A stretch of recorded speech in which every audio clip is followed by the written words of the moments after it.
संगवारी हो, राम राम, जय जोहार, जय छत्तीसगढ़। मोर नाम शेखर है। मैं नॉलेज हब कोचिंग संचालित करता हूँ रायगढ़ छत्तीसगढ़ में, आपके अपन प्रदेश छत्तीसगढ़ में। संगवारी हो, आप मन के सम्मुख आज 2 मई के समाचार लेकर के हाजिर हो। राष्ट्रीय, अंतरराष्ट्रीय और हमारे राज्य के घलो समाचार है।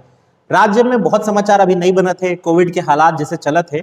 समाचार पत्र में सिर्फ कोविड के घटनाक्रम मौजूद रहते, तब बहुत कुछ तो नहीं निकल पाते, लेकिन जितना निकल पाते मैं आप मन के सम्मुख लाए के प्रयास करत हूँ। जो राज्य के समाचार है, एक अलावा देश दुनिया में बहुत कुछ घटत है, उकर बारे में आप मन ला जानकारी ये वीडियो क्रम में मिलना शुरू हो गए है और यह क्रम लगातार जारी रही। हो सकत है काल के दिन हमन एकर ले ज्यादा चर्चा करबो। अच्छा, एक चीज और शुरू करना चाहता हूँ, अगर आप मन सब्र ले सुनत हन अब तक तो ध्यान रखिए। मैं आज अपन टेलीग्राम चैनल में एक थी पोस्ट डालिया, जो एक पोल हुई, जिनमें मैं 4 टॉपिक लिखिया, जेकर ऊपर आप भविष्य में वीडियो देखना चाहता या वो टॉपिक ले समझना चाहता। ये आपके ज्ञानवर्धन के ऊपर हुई। अगर आप चाहता कि इस तरह से ज्ञानवर्धन करना चाहता, कोई टॉपिक ले समझना चाहता, तो मैं 4 टॉपिक ऑप्शन में दहा, जो ला सबले ज्यादा मन समर्थन दी, वोट दी, समझना चाहिए, ओकर ऊपर हमन वीडियो बनाए के प्रयास करबो। तो भाई हिंदी में आता हूँ और समाचार लाज के शुरू करत हूँ। सबसे पहले तो आप मुस्कुराना शुरू करिए और फिर हंसने लगिए। हंसने क्यों लगिए? क्योंकि आज विश्व हास्य दिवस है। 2 मई, ऐसा डेट याद करने की आपको बिल्कुल भी जरूरत नहीं है। आप ये याद रखिए कि मई माह का पहला रविवार विश्व हास्य दिवस के रूप में मनाया जाता है। आपको ऐसा याद रखना है ना, ये नहीं कि 2 मई को विश्व हास्य दिवस है। तो मई माह का पहला रविवार सेलिब्रेट किया जाता है विश्व हास्य दिवस के लिए, यानी वर्ल्ड लाफ्टर डे। तो हंसिए, मुस्कुराइए, और इसलिए भी मुस्कुराइए क्योंकि जो आपका दुख होगा, दर्द होगा, वो कई बार हंसी से छुप जाता है और कई बार नए रास्ते सामने आ जाते हैं जब आप मुस्कुरा करके चीजों का सामना करते हैं। तो इसलिए चलिए इसके बारे में थोड़ी सी जानकारी आपको जरूर दे दें। ये मजेदार बात है कि इसकी शुरुआत भारत में हुई थी। अगर आप भारत को बड़ा डिप्रेस्ड समझते हैं तो ऐसा नहीं है। ये हम ही थे जिसने पूरी दुनिया को संदेश दिया कि आज हास्य दिवस मनाना चाहिए।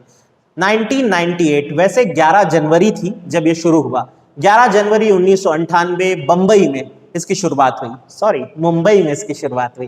तो भारत के एक बड़े फेमस डॉक्टर थे मदन कटारिया जी। डॉक्टर मदन कटारिया, जो कि मानसिक स्वास्थ्य को लेकर के काफी जागरूक व्यक्ति माने गए हैं, उन्होंने इसको शुरू किया था और हंसी को हर मर्ज की दवा बताते हुए उन्होंने इस आंदोलन को, इस मुहिम को लोगों के सामने लाया। पूरी दुनिया ने इसे अपनाया भी, और आज वक्त बेवक्त, मौके बेमौके पर आप हंसना सीखें। फिर अब आते हैं मुख्य समाचारों पर।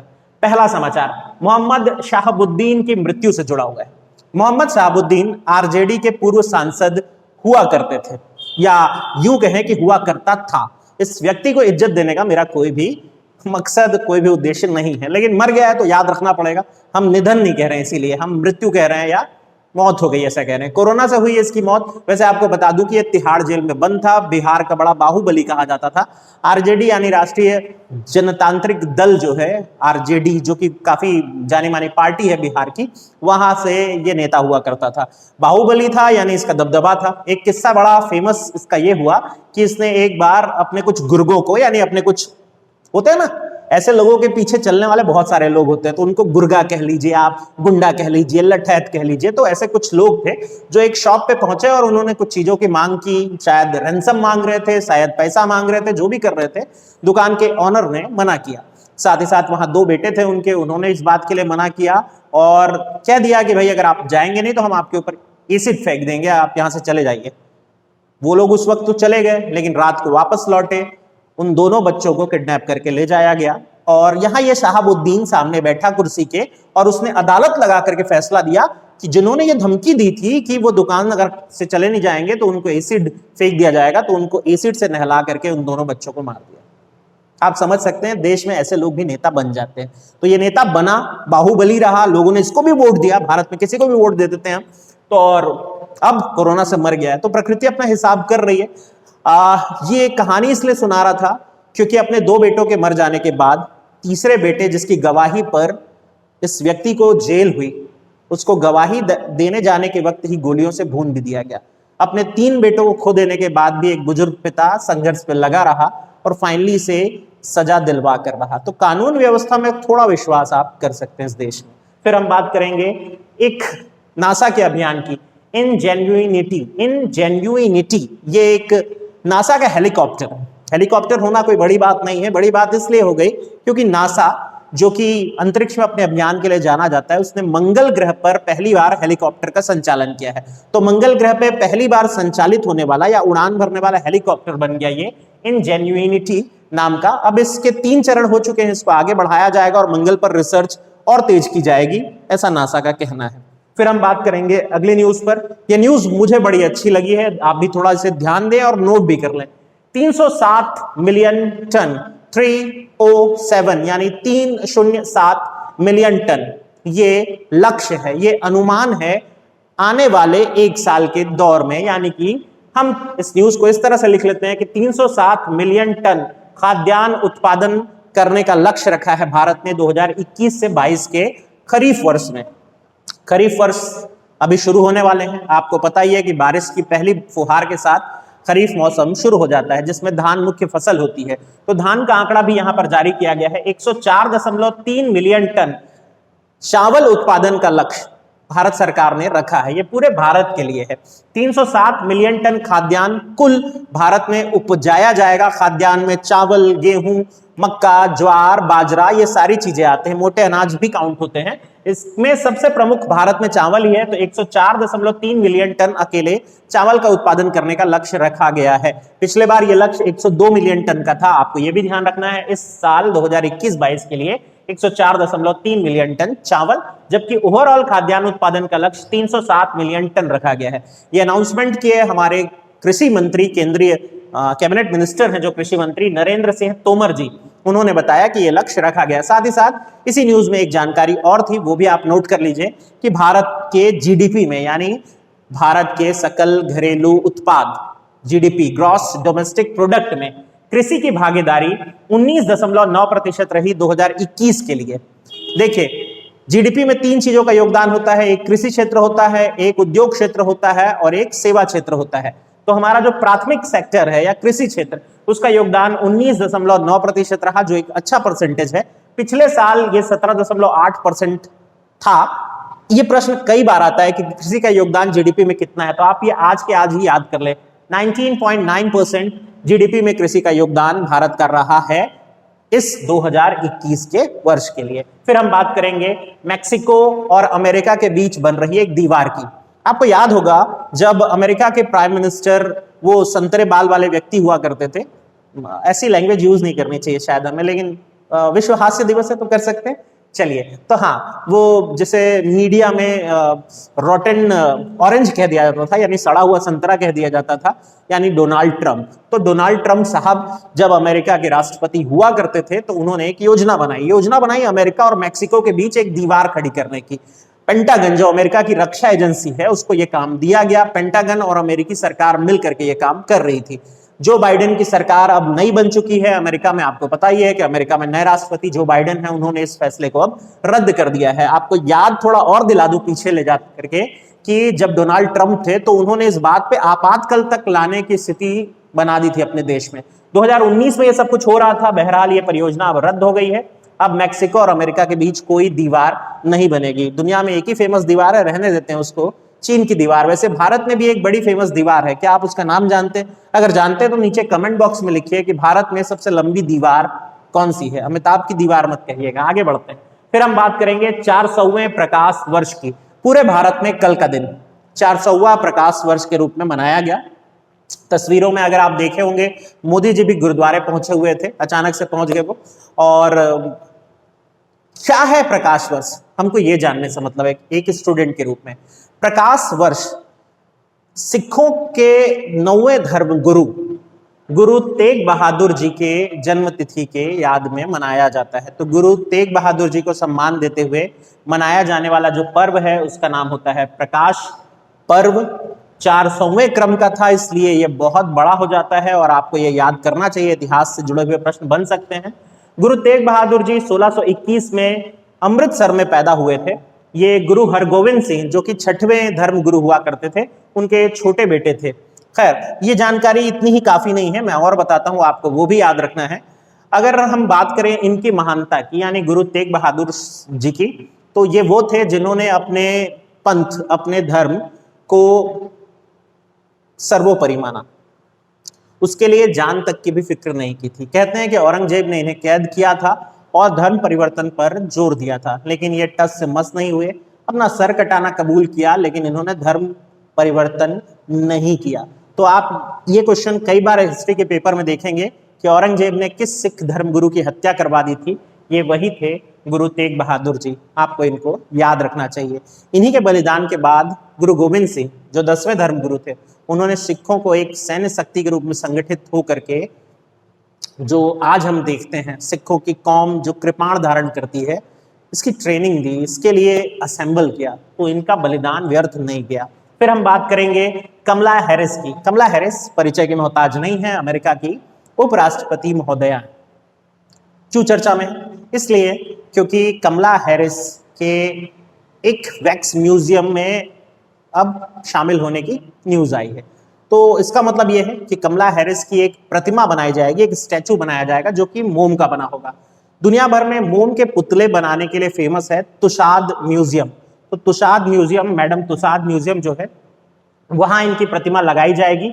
ऐसा होने वाली है अमेरिका की फर्स्ट उपराष्ट्रपति हैं जो कि इस जगह अपना नाम दर्ज करा पाएंगी। तो आपको इतने तक की न्यूज पहले तो याद रखनी है, ध्यान रखनी है। आइए अब दूसरे खंड पे आते हैं। इस वाले हिस्से पर अब देखेंगे तो आप यहां पर देख पा रहे होंगे 516 अरक्का, 516 अरक्का, ये क्या है पहले ये जान लेते हैं। पहले तो आप ये लिख लीजिए 516 अरक्का, ये एक ब्रिज का नाम है, एक पुल का नाम है। वो किस तरह का पुल है? सस्पेंशन पुल है। अगर आप सस्पेंशन पुल नहीं जानते तो ये समझ लीजिए, दो तरफ से जो कनेक्ट करने वाला झूलता हुआ पुल होता है, जो कि खंभों के सहारे खड़ा नहीं होता है, तारों के सहारे जैसे बांध करके बनाया जाता है। फॉर एग्जाम्पल हमारे यहाँ लक्ष्मण झूला, उसी तरह के पुल को सस्पेंशन ब्रिज कहा जाता है। ये दुनिया का अब सबसे लंबा सस्पेंशन ब्रिज बन गया है। इसकी स्थापना पुर्तगाल में की गई है। इसकी लंबाई 516 मीटर है, जो कि सबसे लंबा बना रहा है इसे पूरी दुनिया का। तो आपको यह भी याद रखना है अभी कि ये कहां है। जगह होगा पुर्तगाल, लंबाई होगी 516 मीटर, और ये अगु आइरस नाम के वाटरफॉल जलप्रपात से लेकर पावा घाटी के बीच फैला हुआ है। ये आप चाहे तो स्किप कर सकते हैं, ये चाहे तो मत याद करिए, लेकिन 516 मीटर लंबा 516 अरक्का नाम का सस्पेंशन ब्रिज, दुनिया का सबसे लंबा झूलता हुआ पुल, पुर्तगाल में बन गया है, ये याद रख लीजिएगा। फिर बात करेंगे VNN की। VNN यानी इसका फुल फॉर्म होता है viral nervous necrosis. Viral nervous necrosis मछलियों में होने वाला एक रोग है, और नाम में छुपा हुआ है, वायरस के कारण होता है। तो वायरल नर्वस नेक्रोसिस मछलियों में होने वाला वो रोग है जो चाहे साफ पानी की मछली हो या फिर खारे के पानी की मछली, उसके लार्वा को ही खत्म कर देता है, यानी नई मछलियां नहीं बन पाती है, पनप नहीं पाती हैं।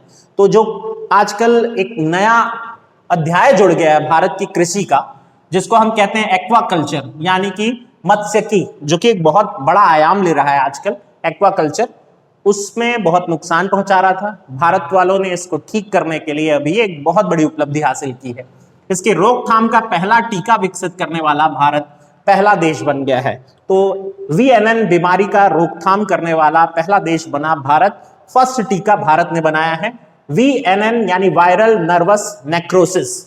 आपको थोड़ा और जानकारी बता दूं, CIBA ने इसको तैयार किया है, यानी central institute of brackish water, ये इंस्टीट्यूट का नाम है, चेन्नई में मौजूद है, उसने इसको विकसित किया है। Central institute of brackish water Chennai के द्वारा विकसित किया गया। फिर बात करेंगे पोलैंड की। पोलैंड चर्चा में आ गया। पोलैंड क्या है? एक यूरोपीय देश है। क्यों चर्चा में आया? इसने एक बहुत बड़ा अनाउंसमेंट किया है। इसने कहा है कि 2049 तक, अभी काफी साल बाकी हैं, लेकिन 2049 तक ये कोयला उत्खनन पूरी तरह से बंद कर देगा।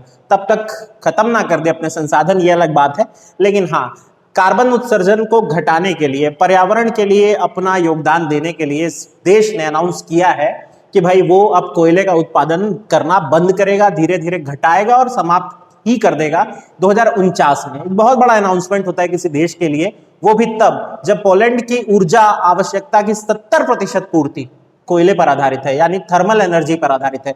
कोयला जलाइए, उससे होने वाली भाप से फिर विद्युत जो बनाते हैं, जब भारत भी थर्मल एनर्जी पे निर्भर है, ये भी देश वैसा ही है, लेकिन इसने 2049 तक इसको बंद करने की घोषणा की है, तो आपको याद रखना है। फिर हम बात करेंगे अदार पूनावाला की।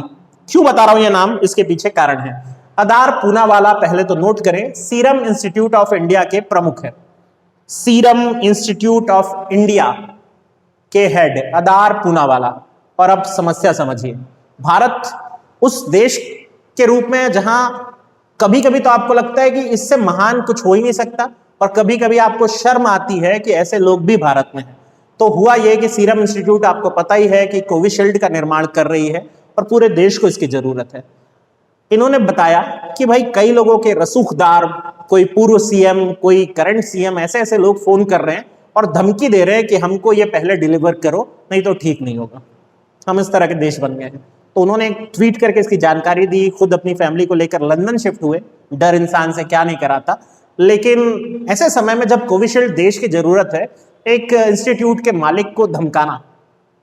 खैर, हमें इस न्यूज में धमकी वाले पार्ट को याद नहीं रखना है, हमें याद रखना है वो हिस्सा जहां हम एक मालिक का नाम याद रख रहे हैं, हम एक ऑनर का नाम याद रख रहे हैं, जो कि एक इंस्टीट्यूट चलाते हैं, एक सीरम इंस्टीट्यूट ऑफ इंडिया के हेड हैं, जो अभी भारत के लिए सबसे महत्वपूर्ण चीज का उत्पादन कर रही है।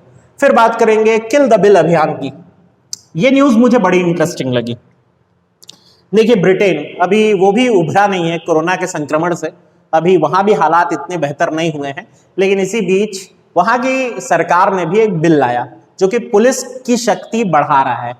इस बिल का नाम रखा गया है police crime sustaining and court bill.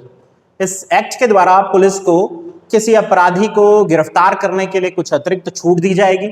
साथ ही साथ पहले से गिरफ्तार व्यक्ति को उसकी सजा पूरी होने से पहले रिहा ना हो पाए, ऐसी पूरी व्यवस्था देखी जाएगी। पुलिस ही ये तय करेगी कि लोग प्रदर्शन कर सकते हैं या नहीं। पुलिस ये तय करेगी कि चलते हुए प्रदर्शन में शोर का बैरोमीटर कितना हो, शोर कितने डेसिबल से आगे बढ़े ना बढ़े, और अगर उसे लगता है कि ये ज्यादा शोर हो रहा है तो वो उस पर कार्यवाही भी कर सकेगी। इन सब बातों को लेकर ब्रिटेन में लोगों ने विरोध शुरू किया। तो देखिए, लोकतंत्र में विरोध जो है ना, वो बहुत अहम रोल करता है। देश चाहे कोई भी हो, इसका स्थान होना चाहिए। अगर कोई चीज पसंद नहीं आ रही है तो उसके विरोध के स्वर भी उठने चाहिए। किसी को अतिरिक्त शक्ति दे देना जायज नहीं था और ब्रिटेन के लोगों ने इसका विरोध शुरू किया है। आपको सिर्फ ये पूछ सकता है कि किल द बिल अभियान किस देश में चला, आप उत्तर होगा इंग्लैंड। किससे संबंधित है? तो पुलिस को अतिरिक्त शक्ति देने से संबंधित है। फिर हम बात करेंगे हमारे अपने प्रदेश के समाचार से। तो छत्तीसगढ़िया समाचार में पहला समाचार जो मुझे बहुत इंटरेस्टिंग लगा और हमारे राज्य के लिए एक सुखद खबर है, समृद्धि गोल्ड। पहला नोट करेंगे, समृद्धि गोल्ड ये एक दाल की किस्म है, अरहर दाल, या हम छत्तीसगढ़िया में कहें तो राहेर दाल, है ना, यही कहते हैं ना, राहेर दाल। तो भाई अरहर की एक नई किस्म है, एक नई प्रजाति है, जिसे विकसित किया है एक किसान ने, हमारे अपने किसान किशोर राजपूत साहब ने। नवागढ़ क्षेत्र के ये किसान हैं। इन्होंने 2-3 साल तक इस पर रिसर्च किया और फिर इसको विकसित किया, अपने खेत में लगाया और रिजल्ट भी बहुत कामयाब रहा। अब छत्तीसगढ़ राज्य सरकार ने इसके उत्पादन को लेकर के इंटरेस्ट भी दिखाया है। क्यों महत्वपूर्ण है, अब ये जान लेते हैं। आमतौर पर 1 एकड़ क्षेत्र में इस दाल का उत्पादन जो है वो ज्यादा से ज्यादा 8 क्विंटल तक हो पाता है, लेकिन इस किस्म के लगाने के बाद वो उत्पादन दुगना हो सकेगा। ये फायदा है समृद्धि गोल्ड अरहर की जो दाल है उस किस्म का। विकास किसने किया? किशोर राजपूत ने। आपको ये भी याद रखना है। फिर हम बात करेंगे एक न्यूज की, रोको औ टोको अभियान। रोको और टोको अभियान अब दुर्ग राजनांदगांव के लिए भी प्रारंभ कर दिया गया। सबसे पहले इसकी शुरुआत रायपुर में हुई थी। आपको याद होगा, अगर न्यूज तब आप देख रहे होंगे तो 6 अप्रैल मुख्यमंत्री महोदय ने रायपुर से इसकी शुरुआत की थी। नाम था रोको और टोको। उद्देश्य साफ था कि वो लोग जो कि मास्क नहीं पहन रहे हैं उनको आपको रोकना है, समझाना है। तो जो युवा हैं जो इसमें इंटरेस्टेड थे, वॉलंटियर्स जो थे, उनकी टीम बना करके ये काम शुरू किया गया था। लगभग इसका रिजल्ट तो खैर आप देख ही रहे कि कुछ नहीं मिला हमें, लेकिन हाँ, भारत में अभी इतनी बड़ी समस्या बन के उभरा है, कोविड के इस आंदोलन की जरूरत लोगों को महसूस हुई, तो दुर्ग राजनांदगांव में इसको शुरू कर दिया गया है। यूनिसेफ की सहायता से अभियान चलाया जा रहा है। यूनिसेफ के छत्तीसगढ़ के हेड हैं बॉब जकारिया। मुझे लगा आपको बता देना चाहिए, नोट कर लीजिएगा आप भी। अब बात करेंगे छत्तीसगढ़ में 9 शासकीय मेडिकल कॉलेज, 9 शासकीय मेडिकल इंस्टीट्यूट में या कॉलेज में आरटीपीसीआर जांच अब हो सकेगी। ये घोषणा हमारे स्वास्थ्य मंत्री टीएस सिंहदेव जी किए हैं। इस न्यूज के क्या मायने हैं? आपको याद होगा कि अभी कोविड की जांच कराने जाने के लिए आप जब लाइन पर लग रहे हैं या पहुंच रहे हैं तो देख रहे हैं काफी लंबी भीड़ लगी हुई है। जांच करा के आते हैं, 4 दिन 5 दिन बाद रिजल्ट आता है, तब तक पेशेंट की डेथ हो जाती है और हमें खबर मिलती है कि आरटीपीसीआर निगेटिव आया या पॉजिटिव आया। रिपोर्ट का बंदा इंतजार ही करता रह जाता है और तब तक अपने आप को फिट मान रहा होता है। हालांकि उसे ऐसा नहीं करना चाहिए, लेकिन फिर भी क्या बेहतर हो कि अगर रिपोर्ट उसी के उसी दिन मिल जाए। ऐसा हो सकता था अगर हम अपने स्वास्थ्य ढांचा को बेहतर रखते। यही प्रयास किया जाएगा अब 9 शासकीय लैब के माध्यम से। पहले रायपुर एम्स में था, फिर मेडिकल कॉलेज रायपुर, रायगढ़, राजनांदगांव, अंबिकापुर, जगदलपुर, बिलासपुर, यहां शुरू किया गया। अब नया बालोद और मुंगेली में शुरू किया जा रहा है। तो टोटल हो जाएंगे 9। इन 9 जगहों से आरटीपीसीआर की जांच होगी। यानी प्रदेश में आरटीपीसीआर की कितनी लैब है अगर आपसे वर्तमान में ये पूछा जाए तो 9 है। इसकी संख्या और बढ़ाई जाएगी ऐसा कह रहे हैं। जब बढ़ेगी तो मैं आपको सूचित कर दूंगा। ये था आज का समाचार। मैं कोशिश करूंगा कि और कुछ बेहतर आए और मैं आपको एक्सप्लेन कर सकूं। तो आप अपने मत, अपने कमेंट मुझे बताते जाइएगा। और हाँ, अगर आपको अच्छा लग रहा है ये मुहिम तो आपको पता है कि आपको मेरा सपोर्ट करना है ताकि मैं उत्साहित रहूं और ये काम लगातार जारी रखूं। चले मिलते हैं। ध्यान रखिए अपना और अपनों का। अगला महीना यानी अगला हफ्ता जो है वो कोरोना का पीक होने वाला है। तो आप अपने परिवार, खुद को, सभी को संभाल करके रखिए। अगले हफ्ते एटलीस्ट आप अपने आप को सुरक्षित रख सकें तो पीक से बच पाएंगे। ध्यान रखिए अपना और अपनों का। और आज हंसते रहिए।